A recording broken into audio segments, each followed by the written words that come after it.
Let's talk about what just happened between Amy Sherald and the Smithsonian and why it's a defining moment for artistic freedom, cultural storytelling, and the integrity of American institutions. In case you missed it, Amy Sherald, yes, the artist who painted Michelle Obama's iconic portrait, was actually set to make history this fall as the first contemporary Black artist to have a solo show at the Smithsonian's National Portrait Gallery.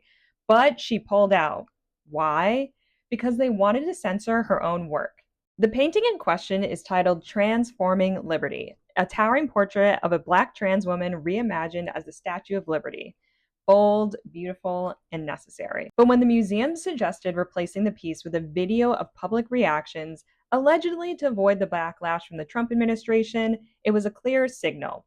Not only were they afraid of controversy, they were afraid of truth.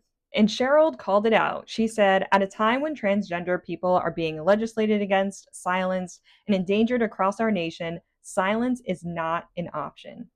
And let's be clear, this isn't just about one painting. It's about how institutions that want the optics of inclusion without the substance of accountability. It's how power shapes the stories we see on museum walls and whose humanity gets compromised in the process. Cheryl didn't say silent. She actually chose integrity over legacy. And in doing so, she reminded us that representation means nothing without truth.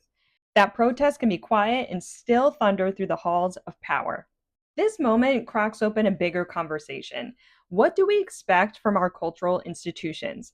If the Smithsonian, literally funded to preserve American stories, is filtering which Americans are safe enough to show, then what exactly are we preserving? Whose America is being centered and whose is being erased? Cheryl pulled her show, and in doing so, she created another piece of art, a living example of resistance. This isn't just about one artist or one painting. It's actually about the quiet violence of being asked to edit your truth. Let this moment remind us that art isn't decoration, it's declaration. And silence is not an option.